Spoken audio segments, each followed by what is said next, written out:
Welcome to a live Thursday edition of the Yanks Go Yard podcast just before a four-game battle with the Boston Red Sox at Fenway Park. The Yankees and Red Sox have faced off this year. Of course, the New York Yankees are 2-1 against the Red Sox. It's July. They've played 3 times. It was the first week of the season. So that's normal and good. Jake Diekman got the save in the third game of that set. So glad that this rivalry has not been rekindled from April. That was the day I got COVID. April 11th to now. The Yankees and Red Sox have not played each other. But here's a 4-game set in Fenway and a 3-game set at Yankee Stadium coming up next week. So this should be good. I would say somehow we've trekked into a mood swingy part of the baseball season where the Yankees are just so far ahead of everybody. They're 59-23 that every loss turns into a hot take festival. People are spinning a 2-game losing streak into the end of the season and disaster. And, you know, it's easy to look at the screen and go, wait, this team has Josh Donaldson, Aaron Hicks, Joey Gallo, Kyle Higashioka all starting in a row. Wait, maybe we do suck. But then they beat the Pittsburgh Pirates 16-0 in the finale of that series. The Red Sox call up their most vaunted pitching prospect in the finale of the Rays series they played before facing us. He got rocked. They lost 7-1. So the Red Sox all of a sudden come into the series with 2 straight losses. Yanks coming in with 1 win, 5 runs scored off of 6 runs scored off of a position player pitching, but still a 10-0 game in the 8th before that. So I wouldn't exactly call that artificial runs. And all of a sudden, you're feeling a little bit better about the Yankees' chances, feeling a little bit worse about the Red Sox chances.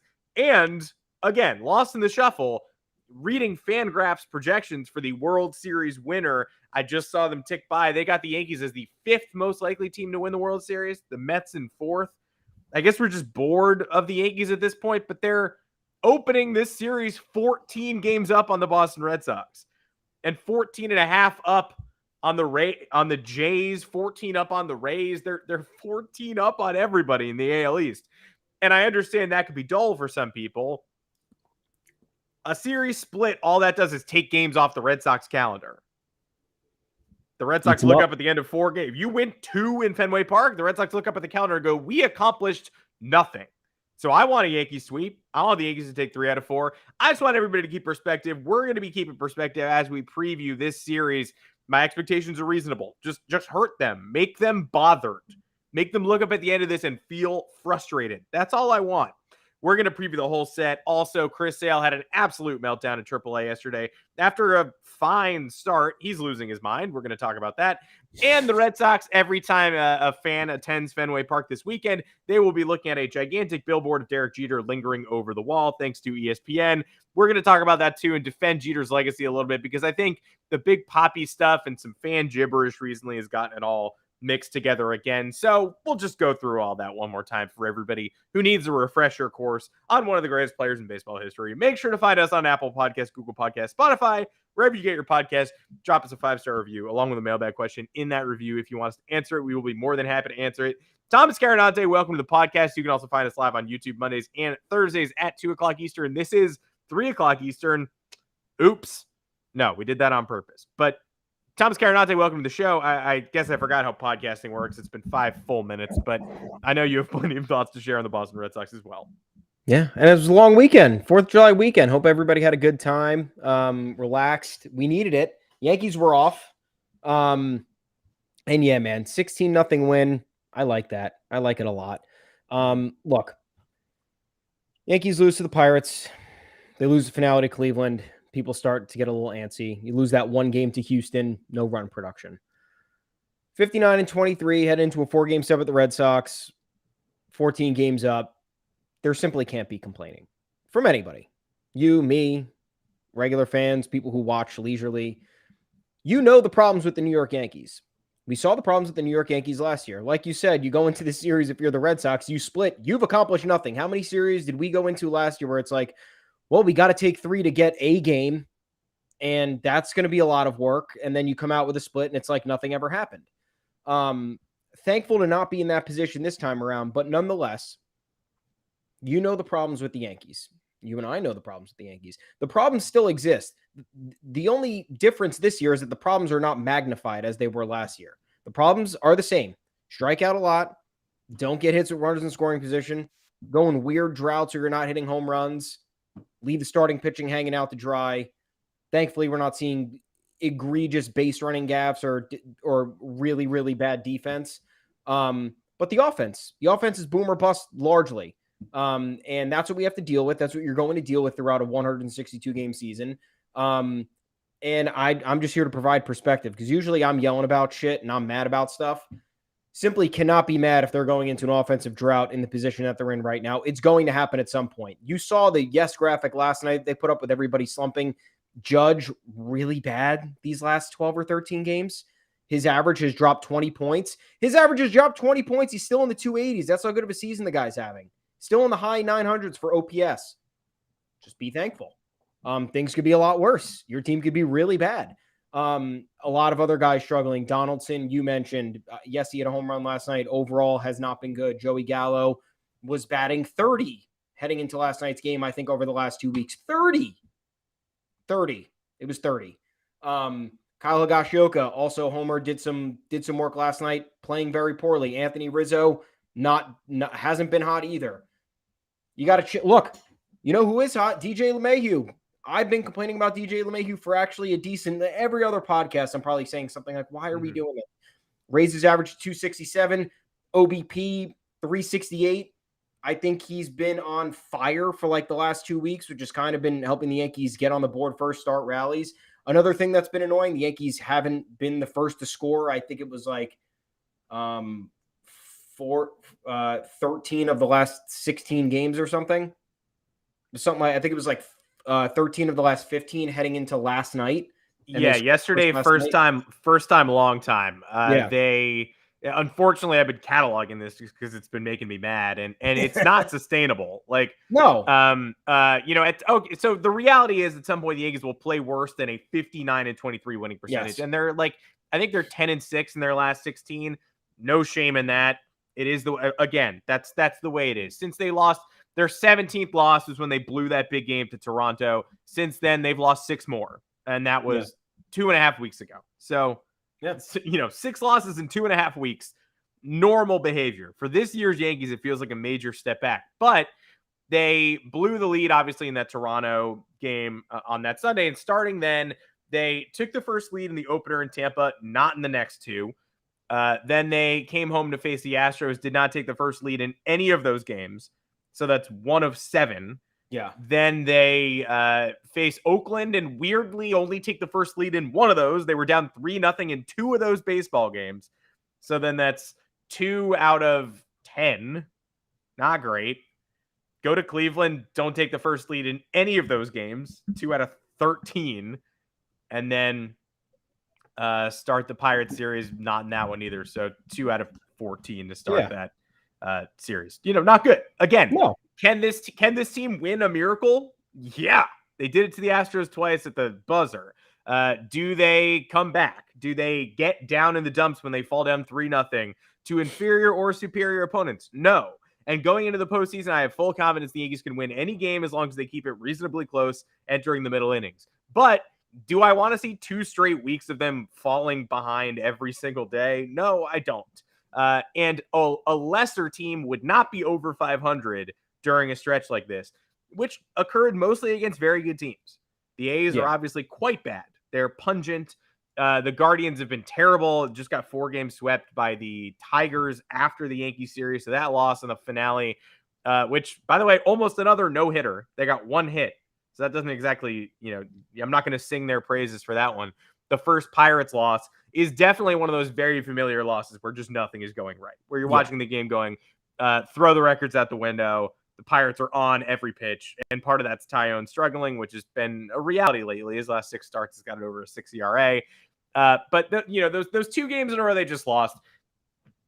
I somehow, I fall into this pattern of like, do I think people should be panicking about these games? No. Every reasonable fan knows that A, they're not going to play at this unsustainably great level all year. B, they maybe shouldn't, because who wants to enter the playoffs after winning 117 games, especially with the Yankees' recent history, where the narrative when they start October will be, let's see it in October, no matter how many wins they have. The 98 Yankees were coming off a 96 championship. And so the narrative there was, this team can't lose. And then they went down to Cleveland and then they battled back. Congrats to them. But the 98 Yankees enter the playoffs with a championship mindset. The 2022 Yankees, no matter what their record is, are going to be entering the playoffs with everybody under the age of 18 saying, show me this in October. There's a generation of people who've grown up with the Yankees cheating in the playoffs. They're cheating in the playoffs. Failing in the playoffs. Sorry, that's the Astros who are nipping at our heels for the number 1 seed. They're the ones who cheat in the playoffs. But the Yankees are either, they're looking highly likely to be either very favored or favored to get to the Astros and then fail. But everybody has watched the Yankees play a playoff series before and play a postseason. If they do get to the ALCS and the Astros beat them, regardless of who the favorite is, it will be merciless. If they fall in the first round to the Blue Jays, Rays, or Red Sox, it will be beyond merciless.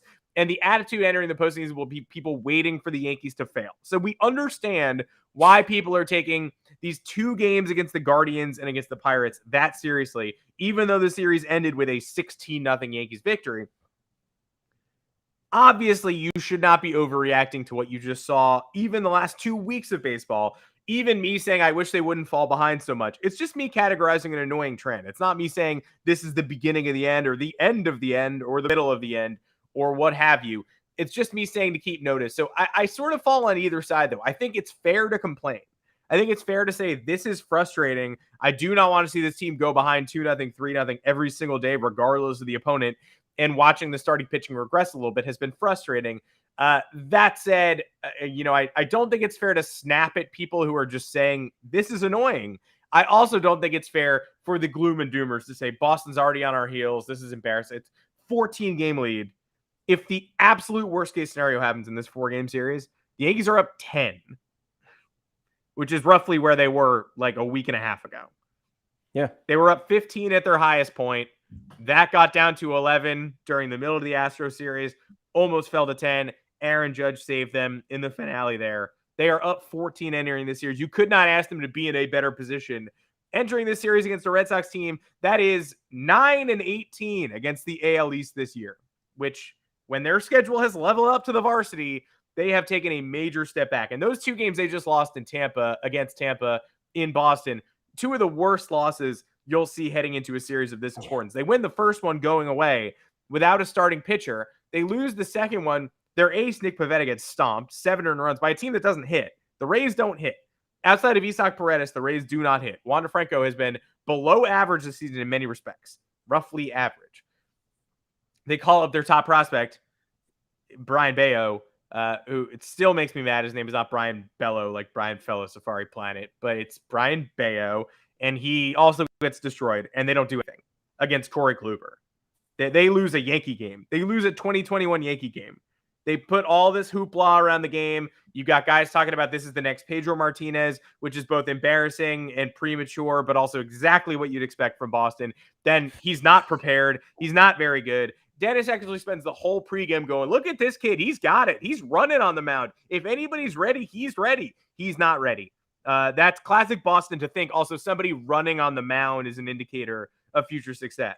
The city that gets hyped up just by like people trying extra hard, like smash cut to his stuff isn't good enough. It's not well located. He gets rocked and they lose. So they're not exactly in a confident place. The Yankees and Red Sox always seem to hit a 500 mark. They, no matter who takes the early lead in the season series, unless it is an extra special season. I believe in 2019, the Yankees went 13-5 against the Red Sox, which is crazy. That never happens. The Yankees are up 2-1 now. Would anybody be shocked if the Red Sox took 2 out of the next 3? And then we're at 3-3 in the season series. Would anybody be shocked if these two sides split? Would anybody be shocked if there's an embarrassing game in here for the Yankees along the line in the 4-game set, even if the Yankees have momentum and the Red Sox don't? No. Just preparing everybody for the inevitable, that feeling much better today than yesterday.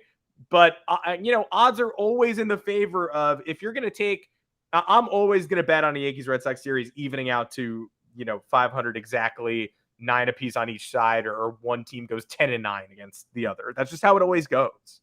Yeah. But hey, the Yankees come into this one with a little bit of an advantage. Is Eovaldi's not healthy still, if I'm following the Red Sox correctly? We will not see him in this series. Latest update is that there's no starter for Saturday.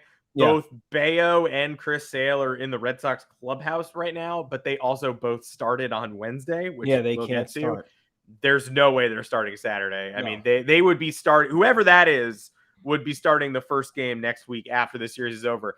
Unless the Red Sox feel like starting their prize prospect who sucked yesterday on 3 days rest, which I wouldn't recommend, but we'll see what happens. So there are 2 games in this series without a starter. It's supposed to be Michael Wacha on Friday. It's supposed to be like an opener plus Cutter Crawford on Saturday. That's what we're hearing as of now.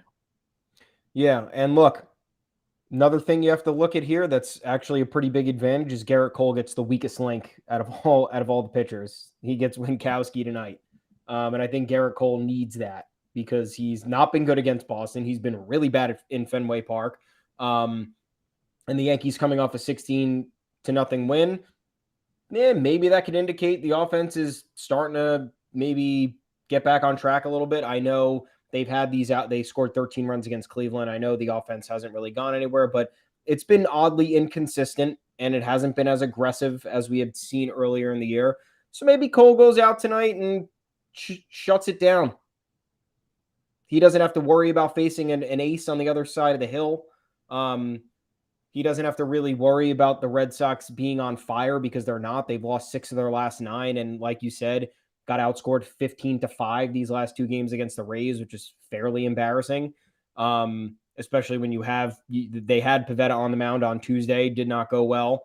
And they put all that hype around Bayo, a whole lot of it. Corey Kluber pretty much shut down the Red Sox last night. So, yeah, and we're throwing the rotation at them with the exception of Severino. And, yeah, the rotation's regressing, but guess what? The rotation was not going to perform at that level for the entire year. No rotation performs at that level for the entirety of a season. We saw what happened I like to use the Los Angeles Dodgers last year as a perfect example. You have Walker Buehler and Julio Urias cruising through the year. They get tired down the stretch. They start to collapse in September. The wheels fall off in October. They're out in 6 games in the NLCS. So, that's not the trajectory I'm looking at for the Yankees, but you have to understand that it's going to normalize. Nestor Cortez is not going to be the all-star, the AL all-star starter. Jameson Taillon, think a very good pitcher, but he's been limited the last few years. Last year he threw 144 innings. That's still not really commensurate with someone who's supposed to be a number 2, number 3 starter. Should probably be closer to 170 at that point. Especially for the workloads that he carried early on in Pittsburgh when he was one of the top guys there. So a lot of there's ground that needs to be made up. There's innings watch on a lot of these guys, Taillon, Severino, and Cortez specifically, based on how they performed in recent years. And honestly, even Jordan Montgomery. Jordan Montgomery missed all that time with Tommy John surgery, came back during the short in 2020, was not very good, and then really got a big workload last year. Had a good year. Now he's having another good one this year. But it's a lot when you're piling those innings on your arm. And the Red Sox are going into this series with a bit of a skeleton crew. 2 out of the 4 starters, not really anything. Michael Wacha, I just think, is a lifetime overachiever. The Yankees should be able to hit him, even though they don't. And Nick Pivetta is a giant man baby. He will cry on the mound when Giancarlo hits a home run. Giancarlo Stanton hits a home run and throw his glove on the ground. So I think the edge is here for the Yankees. Like you said, at the very least, I would love a series split where the Red Sox are scratching and clawing to salvage it. We keep referencing this series against Toronto where they came back and won that crazy game. Toronto put in every last bit of energy they could have ever expounded into that game because they were down 2-0. The Yankees still almost won that game. And you got to look at the toll that kind of takes. They go ahead, they lose a series to the White Sox. They lose a series to the Brewers after that one. They win a series against the Red Sox, and then they play 5 straight versus the Rays and lose 3 of those. And then they lose a series against the A's. So I think that plays a role where you're fighting people down, where you're dominating your opponent to the point where they need to get 1 in there to salvage a victory so they don't walk away with a sweep and their heads completely down. And yeah, let them celebrate avoiding the sweep. You got the series win. You played with house money. You're gone. Move on. If the Yankees can do that in Boston, I'd much rather a series win. It'd be great. If you can go in here and split on the road when the Red Sox kind of have their backs up against the wall. They, like I said, lost 6 of their last 9, just kind of got embarrassed by the Rays where They had an opportunity to create a little bit more separation in that middle part of the division, and they didn't do it. They have good offense. They have the core four there for their offense: JD Martinez, Alex Verdugo. I am forgetting them because I hate them. Xander Bogey Endeavors. Yeah. Trevor Story's playing horrible still. Christian Vasquez has normalized a little bit. He's not playing as great as he was. Bobby Dalbec is bad. Kike Hernandez is on the IL and hasn't been performing well, and Jackie Bradley Jr. couldn't hit water if he fell out of a boat. So, look, the opportunity is there. The Red Sox don't lie down. It's not what they do. We're going up against. It's the rivalry. It's intense regardless. I think first and foremost, though, I'd like to see a Cole victory tonight. I think he needs that for the remainder of the season, just to get the wild card stink. It's never going to fully go away, but you got to work towards it. This will be a good step one. I think that sets the tone, and then you have the Red Sox fighting for their life for the rest of the weekend. Yeah, that's kind of why I didn't want Cole starting this series. There was a time when I thought he was going to pitch game 2, and I preferred that. I just don't want to see them have a chance to get a jump on him. Yeah. But if he flips it and is able to shut them down in the first inning with the top of the order, that is such a huge boost to the Yankees. Again, no need to overreact to one game, especially in this series where every team gets up for every game. And that Blue Jays game we keep talking about is a great example of that. That's as bad a loss as you're going to have from the Yankee side of things. Mm-hmm. There's a huge grand slam, and they come back from 8-3 down in the middle innings. Since then, the Blue Jays are 7-10. Yeah. They lost a series on the road in Oakland, the literal worst team in baseball. We've looked at the Red Sox schedule and say, look, they're playing all of the worst teams in baseball. And they were playing Oakland twice during the month of June, where they went 20-6 and lost a game to the Yankees in the standings, which is sick. Again, though, you're 5th likeliest team to win the World Series per Fangraphs. Totally get it. Makes sense. But that game we were speculating about it, saying maybe that's going to take something out of the Blue Jays, a little bit of wind out of their sails. It did. It fully did. They went to supreme efforts there and have now slipped behind the Red Sox. And they're 7-10, and 2 of those wins were because the Red Sox didn't bring their full team to Toronto because they're all vaccine hesitant. You mentioned Nick Pivetta, gigantic baby. He is a gigantic baby. He lets out a bunch of whines and cries. Giancarlo Stanton homered off him in the Bronx in the first series. It was 45 years ago, and he started screaming and throwing his glove around. I can't believe one of the best power hitters in modern baseball history took me deep to the short porch. How could you do that to me, Nick Pivetta?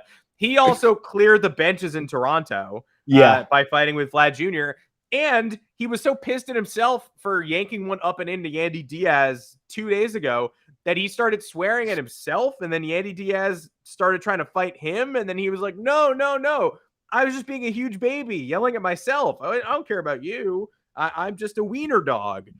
So we mentioned Nick Pivetta, obviously a big baby, somehow is like the 3rd biggest baby, not only on the Red Sox, but in the Red Sox pitching staff. It would be remiss if I did not mention that Josh Winkowski, who's starting tonight, lost at Wrigley Field last week. One of my favorite moments of the 2022 season, maybe of the decade. Red Sox lose to the Cubs for the 2nd straight night. They lost, by the way. Series. You lost the series. You usually talk shit when you win baseball games. If they talk shit in the middle of a regular season series in Chicago, too, we would have been coming down on them for that. But at least win the game. Then it's defensible. Josh Winkowski loses. Sox don't hit. First game at Wrigley. He's basically nobody. He comes over from the Mets last year. He's in his first month of Major League Baseball. Quote, Fenway kind of has a presence to it. I really didn't get that here, to be honest. I said to my mom last night, this place is very stock standard, if you ask me. I didn't really feel anything, to be honest. It kind of just felt like another ballpark. First of all, called your mom after your game and you told us, dude. If I called my mom after every game I wasn't playing, I'd keep that one a secret. 2, stock standard. And Red Sox, the players want us to believe they're the only team with fans and a stadium. It's not unique to you to have a crowd. Fenway's amazing. Wrigley's amazing. I prefer Wrigley. It's better looking. Fenway's freakish. The fans are crazier at Fenway probably, but the Cubs are going through a monster rebuild right now. Yeah. You wonder why the fans aren't tearing their hair out and impressing you, because this is a last place level team that's delivering weekend victories. Like, you just lost to a team that's barely trying to win and has a little bit of energy because the prospects are coming up and they're playing a little better as of late. But that's who you lost to. And then you decide to make it about them and not you and say, I wasn't impressed by the fans and this stadium is nothing like Fenway. I mean, if you could bottle that energy and that urge of Boston people to say nothing is like Fenway Park, like, you can power a steamboat. Like, it's just this ridiculous, like, Power country. sweat and body gunk that comes out every time they talk about how that, baseball is great. We love baseball, but actually we're the only fans of an actual team. Everybody else is fans of something else. Rob Manfred stinks. Baseball is a corporate megalith. If you support it, you're embarrassing, but the Red Sox are pure of heart. We own Liverpool, and sure, LeBron James is one of our owners, but actually, like, the Red Sox are just owned by 17 random Irish guys. And, you have to believe in the magic of this team because, Major League Baseball is this giant faceless corporation, but the Red Sox are still owned by 3 toddlers dragging a wagon around selling newspapers. The dumbest fucking people on the planet. And they have one of their own. Josh Winkowski is apparently one of those people as well. And that brings me to the biggest baby of all, Chris Sale, who isn't going to be active for this series. Scuffled a little bit in his rehab start on Wednesday in Worcester, Mass, against the Yankees Triple-A Farm Club. And again, it was kind of a rough one. He walked 5 people. He ended up forcing in a run with the bases loaded, walk to end his day. Tough stuff, right? Doesn't feel good to do that, especially if you're working your way back from injury. Chris Sale's going to be making some really important starts down the stretch for this Red Sox team this year. Not in Toronto, where he legally cannot go to and will not be changing that and will not be doing anything to change his ability to pitch in big games down the stretch against the Blue Jays. But he's certainly going to be pitching big games. Control was a little off yesterday. Did not see that command. And immediately after leaving that game, tore down a TV, punched through the ceiling, dragged a whole bunch of nonsense off a shelf, threw an absolute hissy fit. Someone who has a history of throwing hissy fits, by the way, cut up his jerseys with scissors in previous hissy fits. It's not like this is unprecedented. Red Sox fans are trying to tell us that was passion, that Sale, who has repeatedly hurt himself, including fracturing a rib recently, was just showing competitive fire, and you wish your team did this, etc. Do I think there are more meltdowns happening across the baseball landscape that I'm not seeing every day? Absolutely. Yeah. Do I think Chris Sale's temper tantrum was appropriate? No. And do I think this needs to be some grand debate about what it means to be a competitor? No. Is it fair to just laugh at Chris Sale? Absolutely. And does Chris Sale owe the Woo Sox a new TV and clubhouse? 100% yes. We're coming off Max Scherzer, who's a famous hot-tempered bulldog, buying the Mets minor leaguers a bunch of surf and turf. He bought them all AirPods. Chris Sale ripped their technology off the wall and threw it on the floor. He didn't only not buy them AirPods. He took what they had and said, you don't get to have this anymore because I walked a guy. And I have $140 million in the bank. What a jackass. And the guy who runs social for The Athletic, who is a Boston Red Sox fan, very easily look upable, tweeted the video of Chris Sale going ballistic with the caption, do you like this kind of energy and accountability from a player? Accountability? If I ever had a tough meeting at work and I ripped my TV out of the wall, am I being accountable or am I being a moron? Answer the question. So to piggyback off of this accountability and passion, look, there is a sort of passion to it. Obviously, if you feel that strongly about something, you have a level of passion that needs to be perhaps fixed. I made fun of Chris Sale on Twitter last week because he was pitching in a Double-A game in Maine and struck out a batter to end an inning, and one of the beat writers was like, Chris Sale lets out a roar, strikes out a batter to end the second, and I'm like, come on. You're screaming at Double-A minor league batters after getting a strikeout to end an inning. Like, have some self-awareness, which society lacks in general. There's no surprise there. You come into contact with many people on a daily basis. The guy ordering a sandwich at the deli who's been waiting in line for 20 minutes, gets to the front, then has no fucking idea what he wants. Let's try to improve on that, folks. yelling at minor league batters as a commensurate professional who's won a World Series, and then destroying a minor league ballpark. Are minor league ballparks famously just printing money, just dropping money from the press boxes to get all the equipment and all the amenities that these players need? Absolutely not. They're usually these downtrodden places that make money off Fruit Loop hot dogs because that's the concession that everybody's coming to eat that night. Absolutely ridiculous behavior from Chris Sale.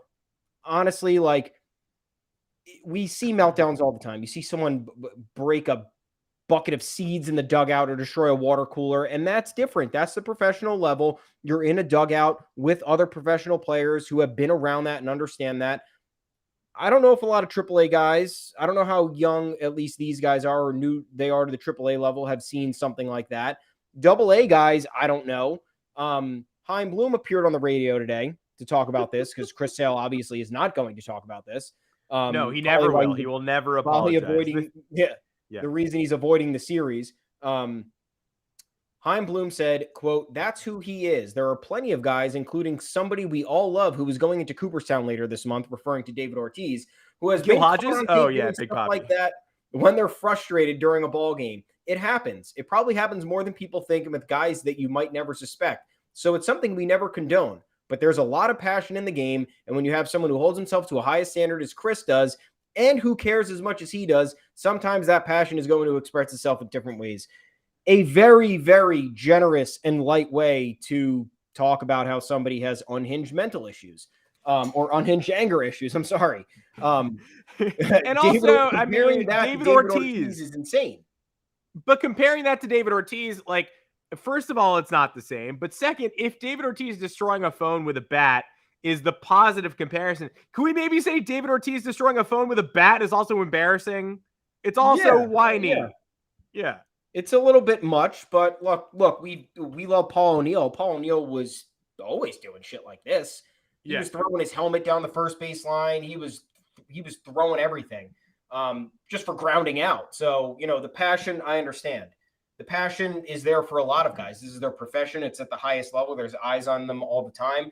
The expectations are overwhelming, and you might not know how to handle yourself in certain situations. But to be a professional like Chris Sale and not know how to handle yourself on a rehab assignment. I'm not talking about making your debut from the IL, coming back to face a division rival and getting yanked after, 2 1/3 innings, and it's an embarrassing appearance. This was a whatever appearance at Triple-A to get your bearings back on after you had been out for so long, and you're going to do this. And not only that, do it where you can potentially be filmed doing it. Like, if you're going to go destroy the clubhouse where there's no reporters in there or something, and then, send them a check later on. You're doing whatever this was. This was like a hallway. I don't like, it was either way. There was accessibility for somebody to pop in there and be like, oh, what's all that noise? Why do I hear destruction happening? And then someone can pop in there with a cell phone. So absolutely unhinged anger issues that need to be addressed. There is a difference between passion and inappropriate behavior. And yes, David Ortiz destroying a phone probably is not what you want to see and probably is not appropriate, but it's a lot more acceptable when it's happening at the major league level, when there's a lot more at stake rather than you just getting a warm-up against inferior talent for you to just get ready to make your next start in the big leagues. So big difference here. Chaim Bloom, I understand what he's saying, and he's obviously not going to come out and say, oh, well, my ace is a little bit wild and we don't really know what to expect. He said he didn't condone the behavior, but to draw the parallel to Hall of Famers who have lost their shit, it's just not even comparable. And we can't be letting people off the hook like that. Yeah, it rings a little bit like a cool youth pastor doing like, sounds like Chris Sale destroyed a TV. Like, you know who else destroyed the lives of many sinners? Jesus Christ and his little friend God or whatever. Like, it's a ridiculous thing to invoke at that point. And you do have, the Big Papi angle. The difference for me is, do you want to defend Chris Sale's fiery passion? If you really want to, great. I'll hear it. If you really want to do that, I'll hear it. But then don't come down on Paul O'Neill. Don't spend your entire life laughing at Paul O'Neill for busting up a water cooler on a ground out. Then go absolutely, hog wild applauding for Chris Sale destroying a television at a minor league stadium where everybody can see everything that you're doing. And, I'm not sure why he was in the tunnel. Maybe he really wanted to get that TV. It seemed like he really wanted to get that TV. Who knows? Maybe CNN was on. Maybe Dr. Fauci was speaking, and Chris just wanted to go to town there. There was a really funny response. David Freitas is the catcher, the Yankees Triple-A catcher who drew that walk. And somebody tweeted, imagine being this upset at David Freitas. And his wife wrote back, I actually understand. I'm on Chris's side. He never puts his clothes in the hamper. So, we're having fun. We're all having fun, except Chris Sale is having no fun. I mean, you're talking about him swearing at minor leaguers last week. That was after a game where he was, he's much better pitching for Double-A Portland. And somebody asked him the very relevant question about his vaccination status because the Red Sox are coming out of Toronto where their closer can't travel and their center fielder and leadoff man can't travel. And they've already got one of those guys saying, I'm going to fix this by the next time we come up to Toronto because it really sucked. And so somebody asked Chris Sale the really relevant question of, are you seeing what's going on up there? You feel like changing that or no? And he was like, why you got to ruin this shit for me? I was having a great day. Why you got to ruin this? I don't know, Chris. Why you got to ruin it? Why they got to move the rotation around for you so that you can't pitch in Toronto down the stretch?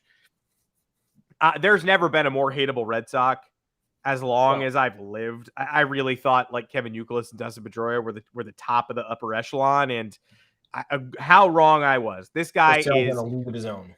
Never forget Chris Sale also among those who were advocating.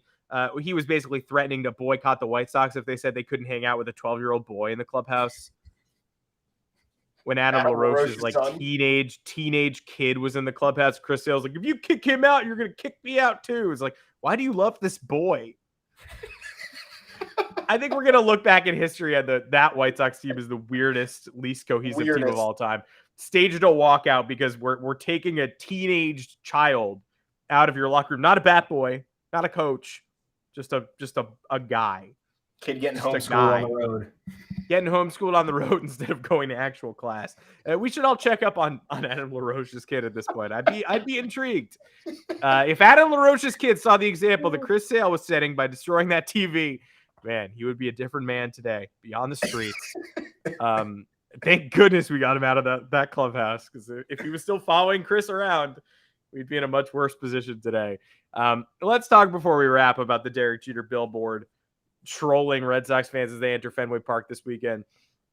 Again, an example of a perspective shift, right? When the Yankees had lost the first game in the Pittsburgh series in a 2-game set, and then they're going into Fenway and the Red Sox win that first Tampa game. You're like, if we go in having gotten swept by Pittsburgh after they put this Jeter billboard up and the Red Sox are rolling and it's like an 11-game deficit and the series ends at 7, I'm going to be really, really pissed. And I'm going to pretend that, I'm going to remind myself that it's not the billboard that's doing it, but I'm still going to go to bed at night saying I think it's the billboard that did it. Now that the Yankees are 14 up, we have a little more rational, measured take on this. It's obviously awesome that there's a Derek Jeter captain billboard staring at Red Sox fans as they enter Fenway Park. It's a lot like the thank you Mookie billboard that was up there thanks to some intrepid Dodgers fans last year. Anybody wants to keep using that billboard space outside Fenway Park to troll these people who, again, think they're higher than thou, think they're better than everybody else. And yet somehow are also still the underdog. We're better than everybody else. We spend more money than everybody else. All we do is win. But then when we win, we're still shocked. Oh my God, I never thought this could happen to me. But you were screaming and 5 seconds ago, you were telling me how cocky you were. And then all of a sudden the game ends and it's like, oh my God, a win. I never thought I'd see the day. The most frustrating people on planet Earth, who again are going to win the World Series this year because the flags are in the World Series logo. So we'll just get that out of the way too. But the Derek Jeter billboard that went up it has restored these sort of Jeter discussions. You had David Ortiz, of course, in the booth a couple weeks ago too, making a comment that he tried to clarify that didn't make a lot of sense. Here's what gets me. Red Sox fans love to say they respect Jeter.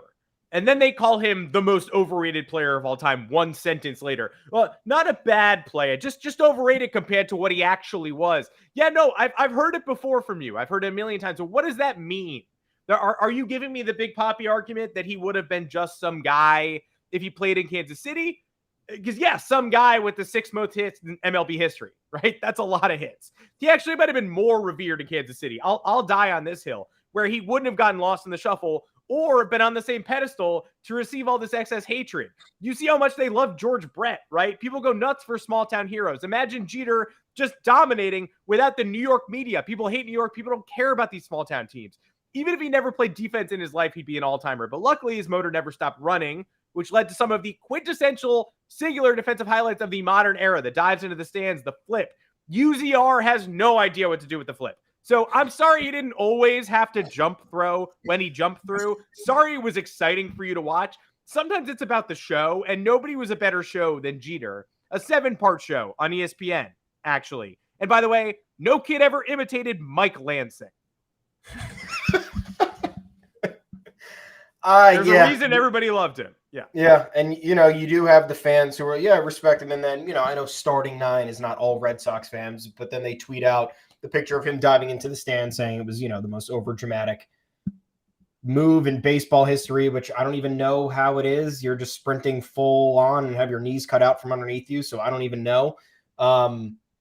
Again, most of these people commenting on this, including ourselves, haven't made an athletic play in 16 years or ever. So they don't know the magnitude of the stakes that are happening in the game and your awareness, your adrenaline and all that.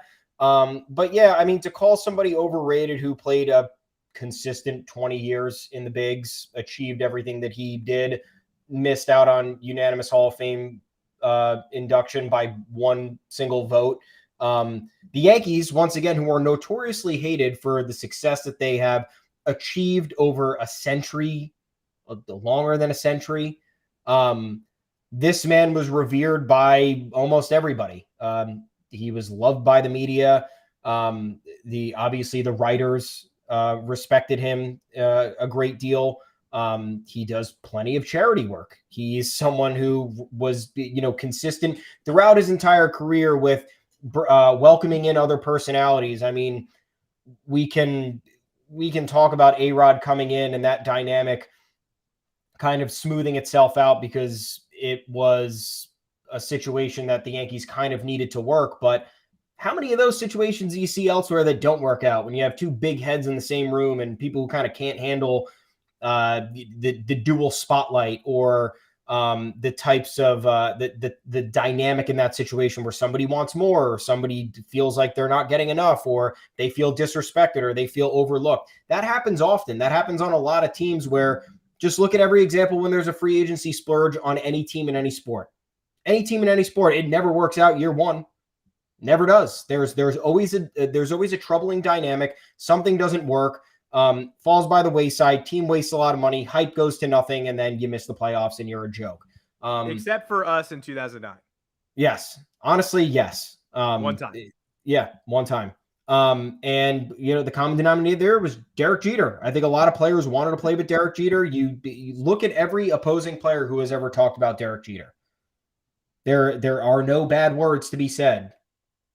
A stand-up professional, someone who respected competition, someone who respected his opponents, someone who went out of his way after a game to talk to certain opponents and tell them they did a good job, go up to younger opposing players, tell them they have a bright future, things like that. So forget about someone, him maybe being overrated. That's, an opinion that's great. Good for you. This is someone who was a perennial all-star. He led the league in hits in his second to last season at age 38. So this is a guy who possessed the talent, the drive to maintain that consistency, to win, to keep a cohesive locker room, to show the sportsmanship on the field that we see dwindling every single day. Every single day in sports, we see massive amounts of disrespect thrown across. The NBA is this constant trash talk to one another. In baseball, we have the eternal argument of showing up pitchers and hitters and whatnot. This is a guy who tried to maintain that integrity and generally did backed it up on the field with his play. There's really I don't know how you would dispute his stats. Got snubbed from the MVP award. You didn't really hear a word about him over that. A lot of other players, and I wouldn't have blamed him for coming out. I also don't blame the other players. Other players throughout history have come out and said they were snubbed from an MVP award. Didn't say a word. Won Gold Gloves, whether you thought he should have or not. This stuff simply happened. And once again, the Yankees perennially hated. This man perennially loved and respected.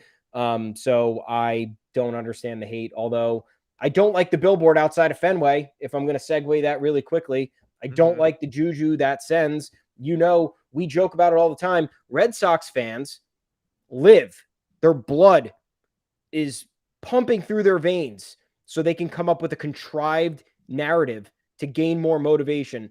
And what is a better way to contrive motivation than to have Derek Jeter's face outside your stadium when you're 14 games back of the Yankees with them coming to town in a 4-game series? So it's not in my head or anything. I'm not like, oh man, great, this billboard just fucked our entire season. But I don't like that because that's how the Red Sox, they talk about all Boston does. Tom Brady and the Patriots did it. We're still here. You've been there the whole time. Nobody said you weren't ever there. So it's just these ways where they come up with this nonsense to drum up this motivation to where they believe everybody's counting them out, where they believe like nobody's even counting the Red Sox out this year. Their turnaround has been incredible. They were 10-20, 10-21. They're leading the wild card. Nobody's counting you out. Leading the wild card after a historically bad April, leading the wild card. So no one's counting them out, but this will be watch when you're going to be seeing the discourse on social media this week. Just watch. There will be people making fun of this. The Yankees will lose a game that they will point to this billboard. I guarantee it. So I hate to end the Jeter conversation on that, but the billboard's there. Hopefully the mental game switches and now that's playing some sort of spooky spell on Red Sox fans. But historically it doesn't. So I don't know. Yeah, we're still here. The 5-6-time Super Bowl champions. Everybody knows about the New England Patriots going, you forgot it. We're old and we're famous. Yes, we know. Chris Sale during this podcast apologized. Said he threw a 7-year-old temper tantrum, and that quote, at least Worcester's getting a new TV out of this. Ha ha ha. But he also said, it happens, right? I wouldn't be here without that emotion. It doesn't happen right. Like, you got half of it right, but like, you also don't have to do that shit. So moving on. I'm not that happy about the billboard either, to be perfectly honest with you. Obviously didn't hurt the Dodgers last year. Obviously, Red Sox fans will find any possible excuse to pretend like they're being disrespected. The hitter power rankings, when they left Rafael Devers out of something on MLB.com I've never even heard of. The Red Sox official Twitter account tweeted about it when Devers got a hit. They were like, thinking about adjusting those hitter power rankings, MLB.com. What are the hitter power rankings? Some intern. I did, though, give it a little hat tip because I was like, whoever's running the Red Sox social media knows exactly who is retweeting these things. Yes. Like they that is perfectly on the pulse of this fan base to find something. I bet they're Googling for some odds maker no one has ever heard of right now that has the Red Sox ranked 13th in the World Series odds, so that when Kevin Plawecki hits a ribby double tonight, they can tweet, ooh, not looking like a World Series favorite. Huh? Odds bet / Australia. Very interesting. Like, they will find literally anything to manufacture this phony edge. Again, for a team that's won 4 World Series in the last 20 years. So you know what they could just do? They could just be the Yankees if they wanted to. Yeah. But instead, they are the Yankees with the confidence of the Orioles until the game is over, when they're right back to having the confidence of the Yankees or Celtics fans or whatever. It's insane. Best of luck to Red Sox fans. I could have been a Red Sox fan in a different life. Obviously, I'm not confident leading into this series, but the Yankees have a 14-game lead. So I feel you. We feel you. We're talking about billboards, but we don't have any World Series championships since 2009, and you do. So maybe back off a little bit. Also, nice job in the NBA Finals, losers. That's it for this edition of the Yanks Go Yard podcast. Make sure to find us on Apple Podcasts, Google Podcasts, Spotify, wherever you get your podcasts. Drop us a 5-star review along with a mailbag question. In that review, if you want, we'll be more than happy to answer it. join us live on YouTube again, 2 o'clock Eastern time, Mondays and Thursdays. This was an atypical time, but you know what? A few more of you joined us, so maybe we start doing these at 3 o'clock.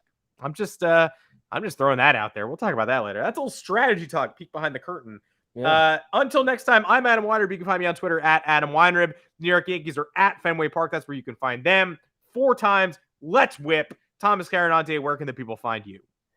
Folks, I'm at Tommy's_takes. You can also find us on yanksgoyard.com. Our bylines are there. We're writing plenty of content. Trade deadline less than a month. Stuff's happening. We need some things. A lot of things that we'll talk about probably next week. You can also talk to us on the official Yanks Go Yard Twitter account at Yanks Go Yard FS. We'll be there all weekend, putting some content up there, interacting with some fans about the series. And let's just go Yanks. This is big. Last time the Yankees were in Fenway was that crazy game on Sunday Night Baseball where the home plate ump made that crazy call. Judge got that clutch hit. It was complete chaos. So hopefully you carry that energy back in there. Well, the last time regular season, I'm sorry. Last time was way worse. Yeah, no, fuck that game. Last time regular season, that crazy Sunday night affair, it was a good time. 4 games. Let's do it. Let's get the job done. Bury the Red Sox further down in the division. Moving on right before the All-Star break. Have a good time. How about this? 2 normal games, 2 crazy games. Is that too much to ask? Let's get some normal ones. Let's get some crazy ones. And hey, all night games. So hang out by day, Yankees Sox at Fenway by night, and then welcome them into the Bronx next week. Pretty sick, actually. I love it. We'll see you on Monday.